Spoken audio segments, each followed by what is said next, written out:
Hey, friends and fans of Translations, Seattle Transgender Film Festival 2020, and we're going virtual. For the opening night, we are featuring the film Lingua Franca. And tonight, we are so lucky to have not just the director, not just the producer, but the star of Lingua Franca. And that is Miss Isabel Sandoval. Hi, everyone, and thank you, Alexa, for the introduction. I'm so thrilled to be presenting my film Lingua Franca for the Seattle Transgender Film Festival. We're actually pre-recording this a few days before, but I'm, very happy to be sharing the film with you guys tonight. Just very briefly, this is my third feature film, but it is my first after my gender transition, and it's my first to be set in and produced in the US, and it had its world premiere at the Venice International Film Festival last September. So I hope you guys enjoy.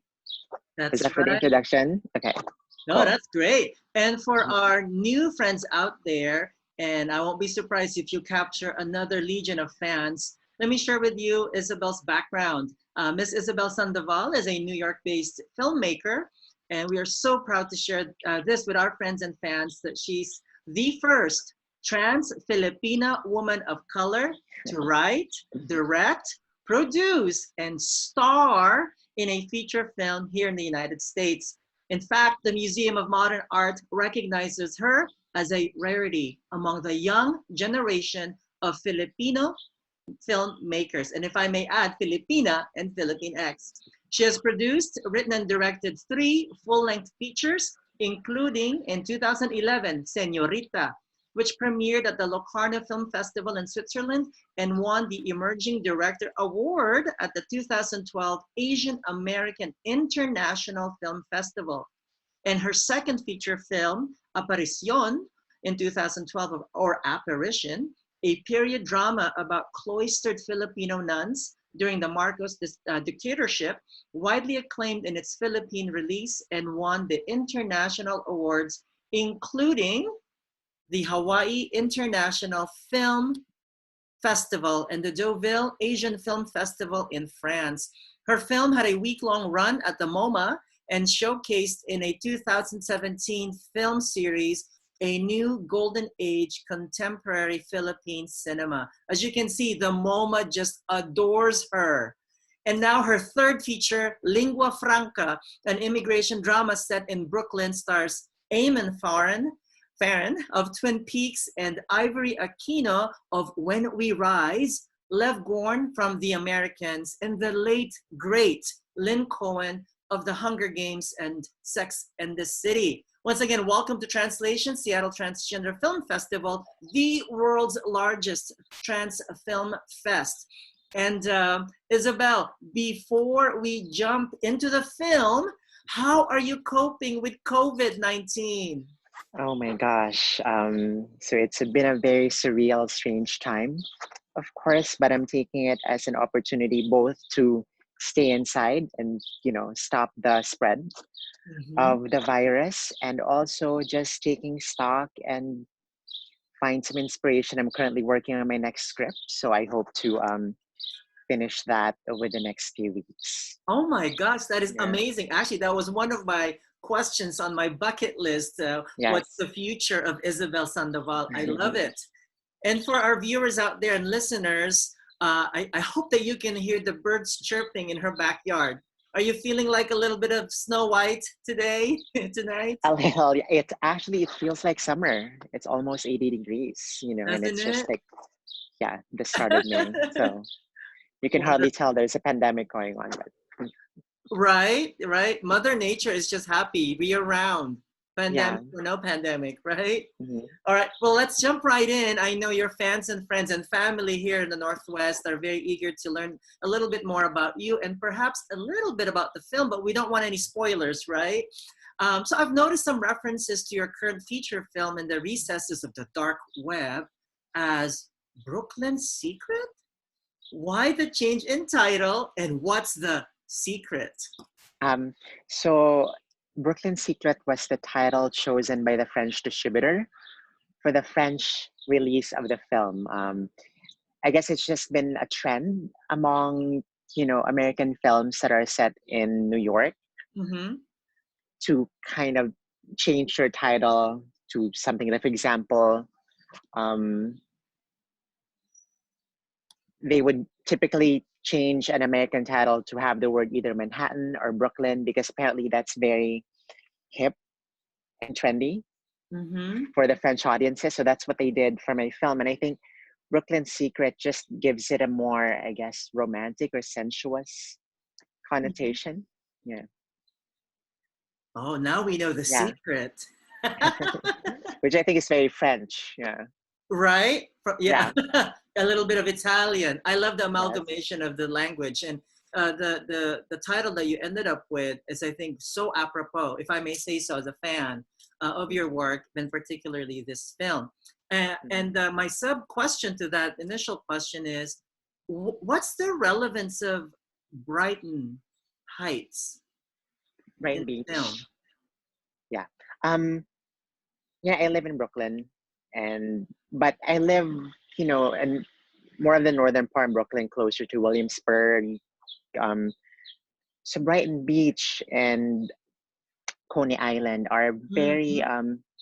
interesting locations because I feel like, especially in Brooklyn, you can really feel the character of New York as a city of immigrants, and none more so in the different neighborhoods of Brooklyn. There are Italian neighborhoods, there are Hasidic Jewish neighborhoods, Mhm. and in Brighton Beach in particular, it's a Russian Jewish neighborhood or Ukrainian, for instance. And I wanted to make a New York film that wasn't, just about the skyscrapers of Manhattan, like the Empire State Building, or the more glamorous and fashionable aspects of New York, but a kind of, forgotten or secret aspect of New York, which is about immigrants, where you have these caregivers and like slaughterhouse workers.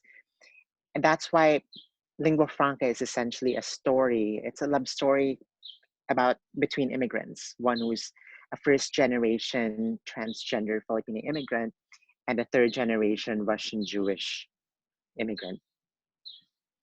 I love that. And I love how authentic your narratives are, and the backdrop, the environment, the society, the community, and that you really explore that with such legitimacy. Thank you. Thank you.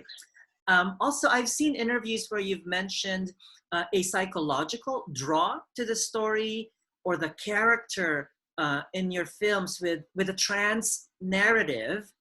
Would you say there's a subconscious personal storytelling? It's sort of a cinematic version of your own diary. Yeah, I mean, I've said that it's not an autobiographical story. As a writer director, we inevitably project facets of ourselves, either Mhm. consciously or subconsciously onto the main characters in our films. And, I was writing this film after I transitioned, but also during the time that Trump got elected. So I really channeled the anxiety and paranoia and vulnerability of what it's like to be a minority in Trump's America.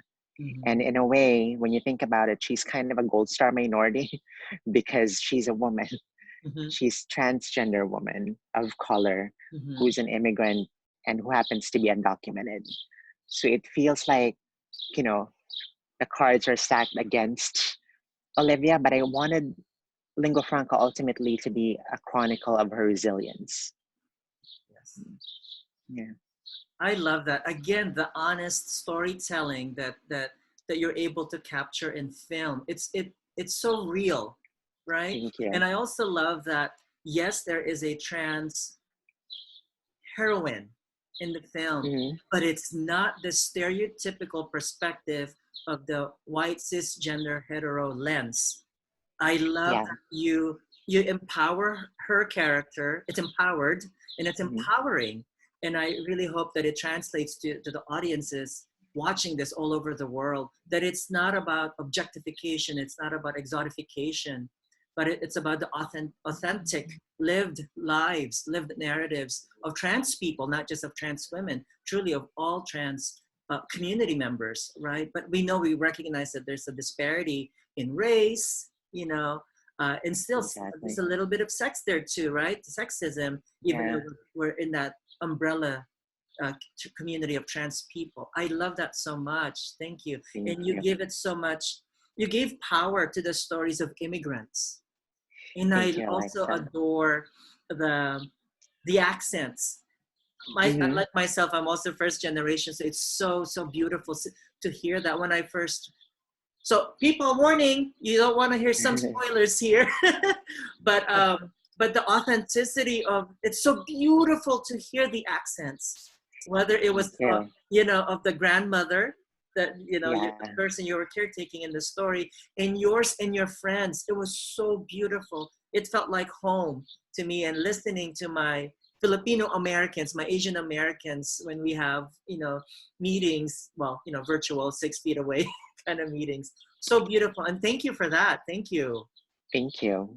Um, yeah, and I'm really happy that you caught that and appreciated that about the film. And I also wanted to, make sure or come up with a trans story that starts where a lot of trans stories tend to end.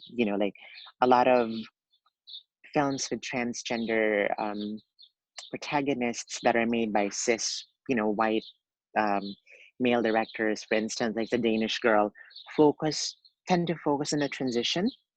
Yes. And while that's certainly an important facet of the trans experience, it doesn't just stop there. And that's why in Lingua Franca, you know, her transition is kind of already considered a given. Mm-hmm. She does not have to explain it. Mm-hmm. You know, it. I didn't want to make a trans film that was kind of like transgender 101 for dummies. For Yep. cisgender Yep. dummies. So I'm really, really happy and grateful that this film has traveled as far as it has and has been received as well as it has, because it doesn't make those concessions to make it more accessible to a wider cisgendered audience. And I think that's proof of, ultimately when you make a good film, it will move and affect people Mm-hmm. regardless.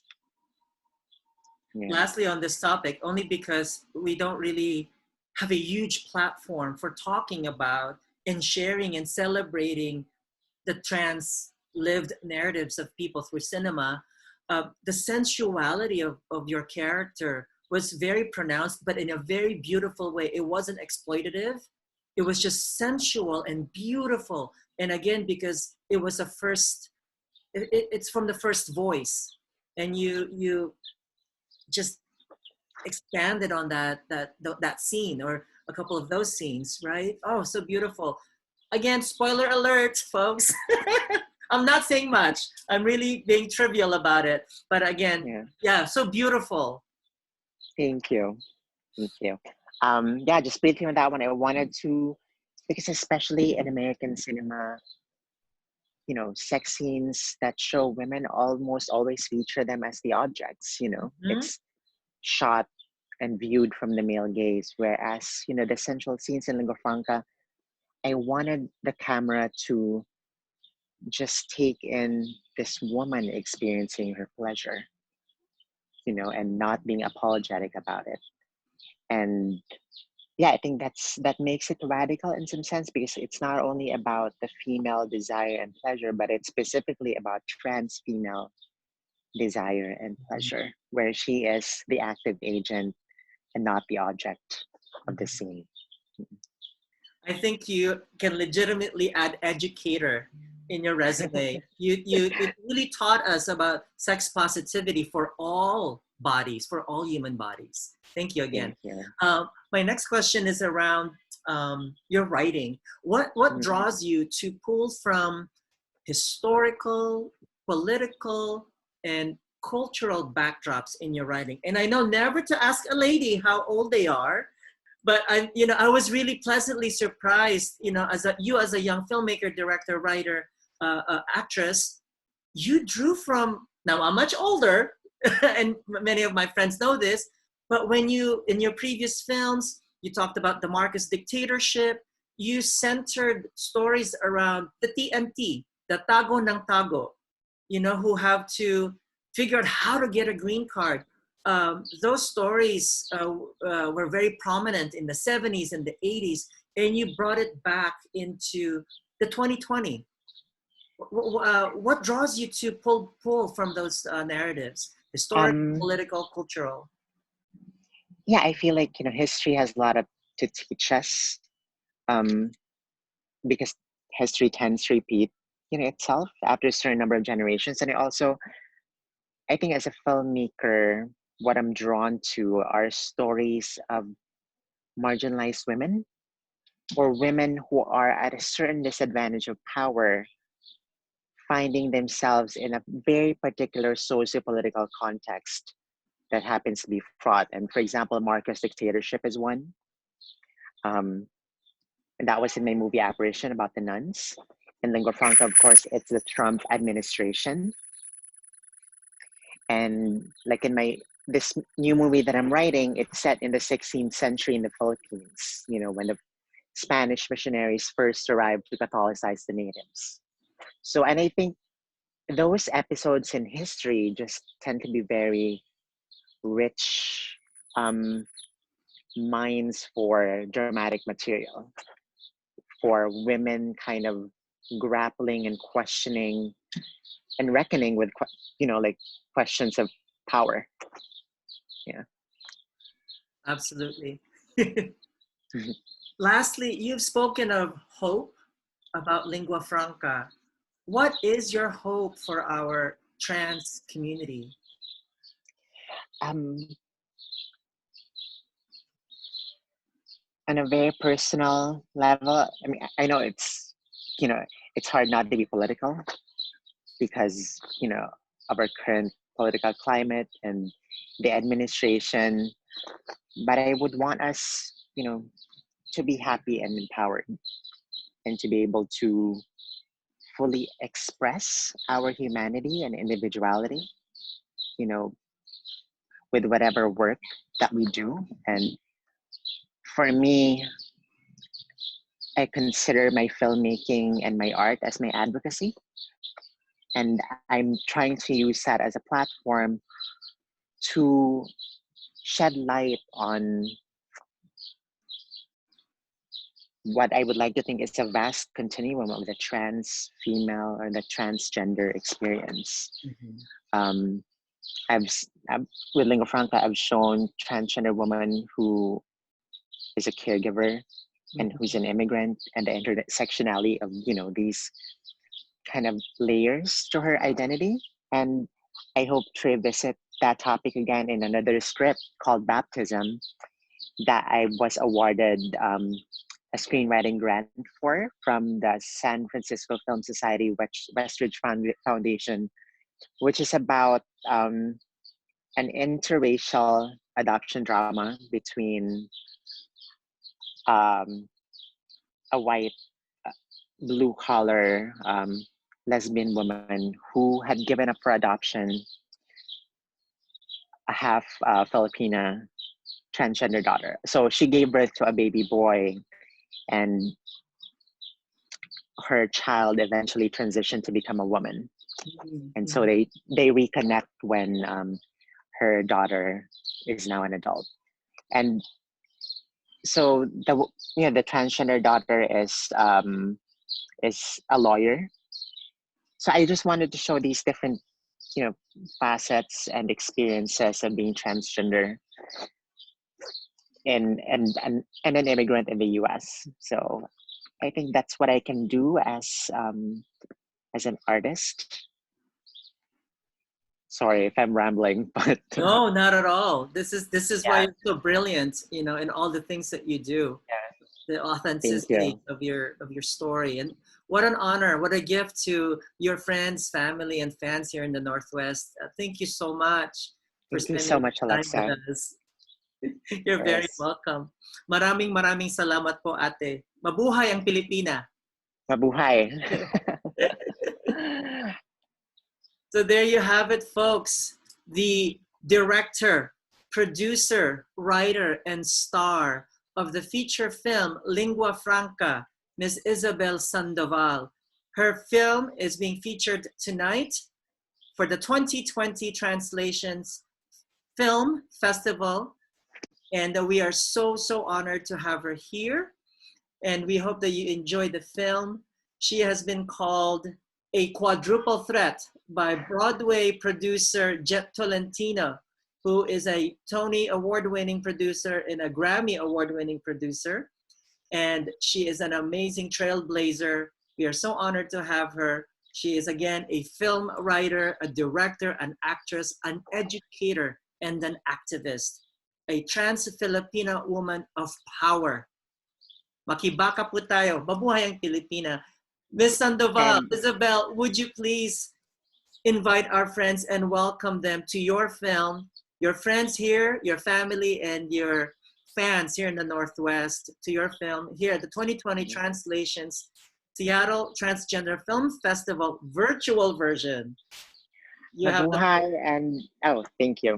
Mabuhay and good evening to the cinephiles and the Filipino community and the transgender community there in the Northwest. I'd like to welcome you to the Seattle premiere of my film Lingua Franca for translations, the Seattle Transgender Film Festival. Thank you so much for having my film, and thank you, Alexa, for the really lovely introduction, and you've done an amazing job moderating the Q&A.